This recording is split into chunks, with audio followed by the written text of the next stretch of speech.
रात का समय था और मुझे डर लग रहा था।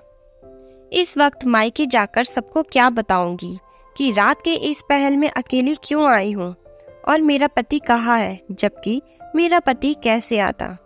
मैं तो उससे लड़ झगड़ कर आ गई थी। उस व्यक्ति ने मुझे एक बार भी नहीं रोका था, बल्कि साफ साफ कहा था कि तुम जा तो रही हो, लेकिन याद रखना वापस भी तुम्हें खुद ही आना पड़ेगा, मैं तुम्हें लेने नहीं आऊँगा। इतने कांटेदार शब्द थे और उसके बोलने का ढंग जो था इससे भी ज़्यादा खतरनाक था। मेरी तो आंसू ही नहीं रुक रहे थे। बदनामी का एहसास मुझे अंदर से काट रहा था। मुझे कुछ समझ नहीं आ रहा था कि अपनी मर्जी की शादी करने के बाद भी मेरा गुजारा नहीं हो रहा था। शायद सच कहते हैं लोग, प्यार मोहब्बत कुछ भी नहीं होता, सब कुछ पैसा ही होता है। जब इंसान की इच्छाएं पूरी ना हो तो उसका प्यार से दम घुटने लगता है, और मेरी इच्छा है तो ज़रूरतें भी पूरी नहीं हो पा रही थी। मुझे आज भी वो दिन याद है जब माँ और भाई ने मुझसे कहा था कि अच्छे से सोच लो, तुम जिससे शादी करने वाली हो उसके पास इतनी दौलत नहीं है, वो तुम्हें इतनी खुशी नहीं दे सकेगा जितनी तुम्हें यहाँ देखी है। लेकिन मुझ पर तो सिर्फ प्यार का भूत सवार था। शादी के बाद आयुष का आदेश था।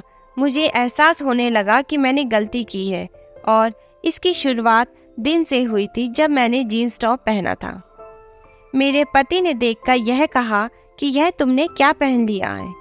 हालांकि मैं पहले भी ऐसे कपड़े पहनती थी, उसने मुझे नहीं रोका था। लेकिन अब हम इस वक्त मेरे पति के दोस्त के घर हैं, शादी की दावत पर जा रहे थे। मैंने हैरत से अपने पति को देखा, जिसके चेहरे पर मायूसी थी। मैंने कहा कि मैं तो शर्ट पैंट कपड़े पहनती ही रहती हूँ, आज कौन सा मैंने पहली बार पहने हैं। और उसने साफ साफ मना कर दिया कि अब तुम मेरी पत्नी हो, मुझे ऐसे कपड़े पसंद नहीं है, कपड़े अभी बदल लो। मैं तो कुछ बोल ही नहीं पाई। मुझे उस दिन एहसास हुआ था कि मर्द की फितरत कितनी दोगली होती है।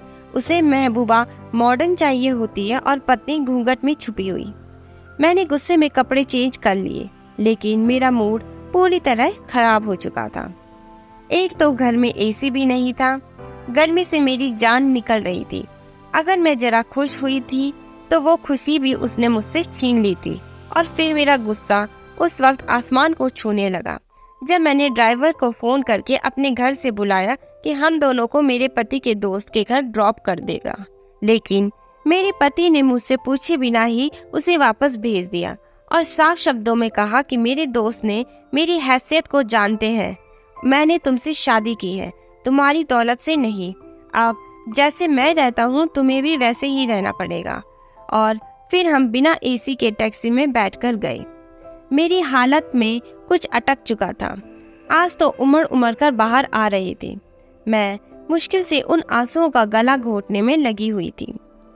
हम कब पहुंचे कुछ पता ही ना चला। मेरे पति ने मुझे जैसे किसी सपने से जगाया, और जैसे ही मैं टैक्सी से बाहर निकली मेरी आंखें फटी की फटी रह गई। हम एक आलीशान बंगले के सामने खड़े थे। मुझे पता ही नहीं था कि मेरे पति का दोस्त इतना अमीर भी था। मैंने हैरत से अपने पति की तरफ देखा, जो अब टैक्सी वाले को किराया दे रहा था। उसके बाद उसने दरवाजे पर बेल बजाई। मैंने फौरन अपने हुलिये की तरफ देखा। सादी सी साड़ी में मैं उस आलीशान घर में जाने के काबिल नहीं थी। अब मुझे गुस्सा आ रहा था कि मैंने वो कपड़े क्यों उतारे थे। और फिर गार्ड ने दरवाज़ा खोल दिया। उसने अच्छे से हमारा वेलकम किया और एक नौकर हमें लेकर अंदर आ गया। जितना बाहर से खूबसूरत था, अंदर से इतना ही दिलकश था। इस चीज़ में खूबसूरती झलक रही थी। मुझे फौरन अपना मायका याद आ गया, जो मैं अपने प्यार के लिए छोड़ आई थी। मेरा दिल टूट गया था। और फिर मेरे पति का दोस्त बाहर आया। उसके साथ उसकी पत्नी भी थी। दोनों को देखकर मैं हैरान रह गई थी। वो दोनों एक दूसरे के संग इतने खूबसूरत लग रहे थे। उस लड़की ने बहुत ही मॉडर्न कपड़े पहने थे। दोनों ने फूल देखकर हमारा वेलकम किया। मुझे अपना आप मिटता हुआ सा लगने लगा। मैं आज तक बड़ी बड़ी शादियों और पार्टियों में गई थी और लाखों लाखों के कपड़े पहनती थी, पर इस वक्त मैं बिल्कुल वैसी ही लग रही थी जैसे हमारे घर की नौकरानी। अंदर का माहौल इतना ठंडा था कि मुझे कुछ देर बाद ही ठंड लगने लगी। मैं तो उन सब चीजों की आदी थी। गर्मी तो मैंने कभी देखी ही नहीं थी। मेरा पति अपने दोस्त से हंस हंस कर बातें कर रहा था और उसकी पत्नी खाने पीने का इंतजाम देखने चली गई। मेरे पति के दोस्त ने कहा कि भाभी आप बहुत अच्छी लग रही हो, और उसने आंखों में आंखें डालकर कहा, अभी भी मोहब्बत करने वाली औरतें दुनिया में मौजूद हैं, वरना आजकल तो औरतें पैसे पर मरती हैं। उसकी बात से मुझे कुछ हुआ। मैं चुपचाप बैठी रही। खुशगवार माहौल में हमने खाना खाया।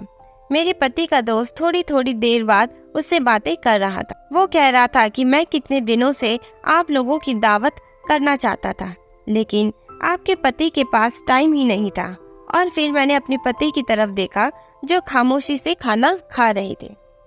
मुझे महसूस हुआ कि जैसे वह जानबूझकर मुझे यहाँ नहीं लाना चाहता था। मेरे पति के दोस्त की पत्नी बिल्कुल किसी रोबोट की तरह थी। वो देखने पर बस मुस्कुरा देती थी, कुछ बोल ही नहीं रही थी। तकरीबन 3 घंटे हम वहाँ रहे।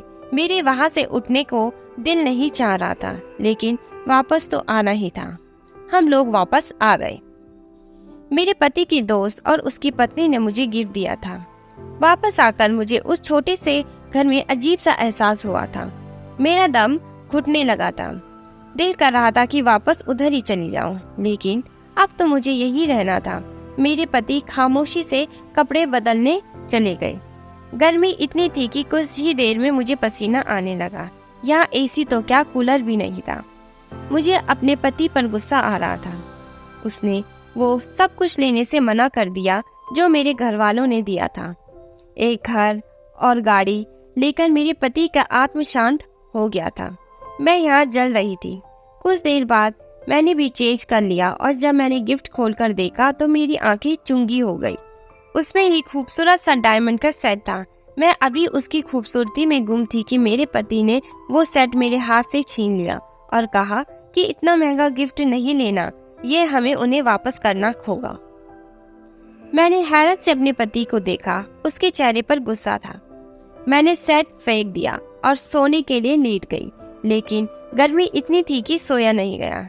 जबकि मेरा पति थोड़ी देर बाद ही सो गया था। उसे आदत थी ऐसे रहने की, जबकि मुझे नहीं थी। और फिर हमारे झगड़े बढ़ते गए। मुझे महसूस हुआ था कि मेरे पति बड़ा अजीब और सनकी सा था। उसने मुझे जॉब करने से भी मना कर दिया था, जबकि मुझे बहुत अच्छी जगह से ऑफर हुई थी।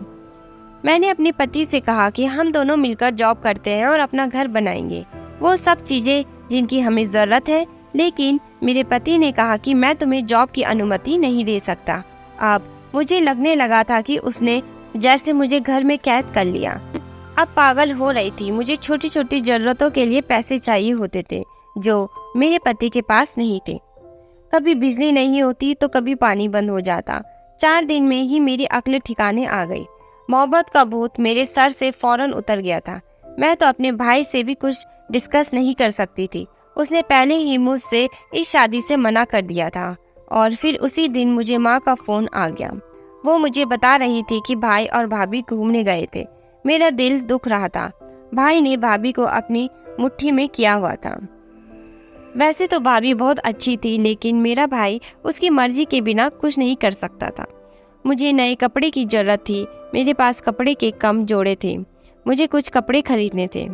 मैंने बातों ही बातों में माँ से कहा तो उन्होंने मेरे अकाउंट में पैसे भेज दिया और मैं खुश हो गई।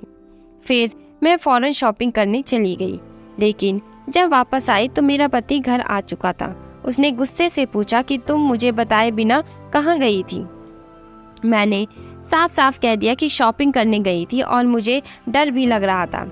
मेरे पति ने पैसों के बारे में पूछा तो मैंने कहा उसकी माँ से लिए हैं। इस पर उसने अपने जबड़े बेच दिए। मैं जानती थी कि उसे गुस्सा आया था, लेकिन यह मेरे पैसे थे, उन पर मेरा हक था। वो घर से निकल गया। रात को आया तो उसके हाथ में कुछ कपड़े थे।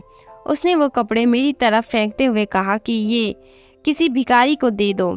मेरा दिमाग बिल्कुल खराब हो गया। मुझे अपने पति पर पागलपन का असर लग रहा था। मैं भी चुप रह सकी और मैंने कहा कि तुम पागल हो गए हो क्या? अगर तुम्हारा बस चले तो तुम मुझे यहाँ सांस भी ना लेने दो।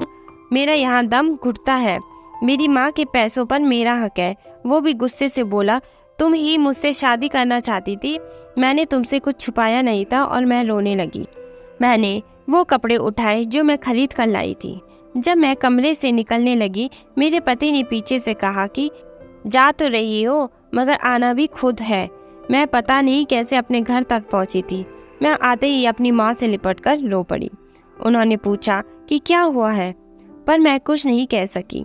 मैं चुपचाप अपने कमरे में आ गई। मुझे अपने पति से नफरत महसूस हो रही थी। मेरी मोहब्बत जैसे मर गई थी। अपने कमरे में एसी के साथ मुझे अच्छी नींद आई थी। अगली सुबह भाभी ने मुझे आकर उठाया था। वो मुझसे शिकवा कर रही थी कि हम भी रात को ही आए हैं। अरे भाभी से फौरन पूछा कि भाई आपसे इतनी मोहब्बत कैसे करते हैं, वो आपकी हर बात कैसे मानते हैं। यह सुनकर भाभी के चेहरे पर साया सा लहराया। फिर उन्होंने कहा कि ये तो औरत के नसीब की बात है, किसी को सब मिल जाता है और किसी के सब मिलकर भी कुछ नहीं मिलता। मुझे उनकी बातों पर हैरत हुई। उन्होंने मुझे कहा कि अपने पति के साथ हमेशा वफादार रहो, बस यही एक रास्ता है जिससे पति का दिल जीता जा सकता है। और मैं सर झुकाए बैठी रही। किसी ने मुझसे कुछ नहीं पूछा। पूरा हताश हो चुकी थी। अपने मायके आए तब ना मेरे पति ने फ़ोन किया था न मैंने। मैं यहाँ बहुत सुकून में थी। ससुराल के बारे में याद आते ही मेरी आत्मा कांप जाती थी। कभी कभी वो जाली व्यक्ति याद आता था क्योंकि मैं उससे मोहब्बत करती थी। और फिर पूरे एक हफ्ते बाद मुझे एक अनजान नंबर से फ़ोन आया। मैंने वो आवाज़ पहचान ली थी। ये मेरे पति का वही दोस्त था जिसके घर में दावत पर गई थी। वह फिर से घर बुला रहा था। कह रहा था कि उस दिन कुछ ज़रूरी बातें रह गई थी और शायद उसे भी अब तक पता चल चुका था कि मैं अपने घर आई हुई थी। मैंने बिना सोचे समझे हाँ कर दी और अगले दिन में बताए गए टाइम से पहले ही अपनी लंबी गाड़ी में बैठकर वहां पहुंच चुकी थी। अंदर खामोशी सी थी, कोई भी नहीं था। कोई है, मैंने पूछा और फिर मुझे एक आवाज़ सुनाई दी। दरवाज़ा खटखटाने की आवाज़। तभी उसे एहसास हुआ कि आवाज़ किचन के साथ बने कमरे से आ रही थी। मैंने जाकर दरवाज़ा खोला जो बाहर से बंद था। अंदर का मंजर देखकर मेरी आत्मा कांपने लगी। मेरे पति की दोस्त की पत्नी रस्सियों से बंधी हुई थी। वह बहुत जख्मी थी। मैंने फौरन उसका मुंह खोला और फिर उसने कहा कि यहाँ से भाग जाओ, वह व्यक्ति जानवर है, तुम उसके जाल में मत आओ, सो भाग जाओ यहाँ से। और फिर उसने मुझे जो कुछ बताया था वह बहुत भयानक था। वो अमीर आदमी है, दरअसल एक स्मगलर और साइको किलर था और वो अपनी पत्नी को रोज मारता था। पुलिस उसके पीछे पड़ी हुई थी। वहाँ से मैं अपने कमरे में आकर जैसे बेहोश हो गई। मैं बुरी तरह डर गई थी। मैं अपने भाई को बताना चाहती थी ताकि वो उस लड़की की मदद करे। तभी मुझे अचानक उनके कमरे से बाहर भी रोने की आवाज़ आई। भाई भाभी पर चीख रहे थे। मुझे आज समझ आ गया था कि सब मर्द ऐसे ही होते हैं। मुझे अपने पति याद आया जो मुझसे मोहब्बत करता था, बस उसके पास पैसा नहीं था। मेरा दिल किया कि मैं यहाँ से भाग जाऊँ। शाम होते ही मेरे पति मुझे लेने आ गया, लेकिन मुझे उसी के साथ जाना था। वो तो मेरा रक्षक था। घर से बाहर निकली तो हैरान हो गई। बाहर एक चमकती गाड़ी थी। मेरे पति ने बताया कि ये गाड़ी उसे ऑफिस की तरफ से मिली है। उसने मुझसे माफ़ी मांगी और मैं तो रो ही पड़ी थी। मैंने उसे सब बता दिया। उसने मुझे गले लगाया और कहा, पागल, तुम तो बेवकूफ़ हो। फिर उसने मुझे बताया कि उसका दोस्त पकड़ा जा चुका था। उसका दोस्त नहीं था, बल्कि मेरे पति ने उसे जानबूझकर दोस्ती की थी ताकि उसके खिलाफ सबूत इकट्ठा कर सके। और मुझे यह आज ही पता चला था कि मेरा पति एक सीक्रेट एजेंट था। वो गरीब नहीं था, लेकिन अपने मिशन के लिए बना हुआ था। मिशन पूरा हो चुका था। मैंने फौरन ही ऊपर वाले का धन्यवाद किया जिसने मेरी आंखें खोल दी थी और वक्त रहते मुझे बचा लिया था। दोस्तों, अगर आपको हमारी कहानियाँ पसंद आती है तो चैनल को लाइक, शेयर और सब्सक्राइब ज़रूर करें और कमेंट करके हमें ज़रूर बताएं कि आपको हमारी कहानी कैसी लगी।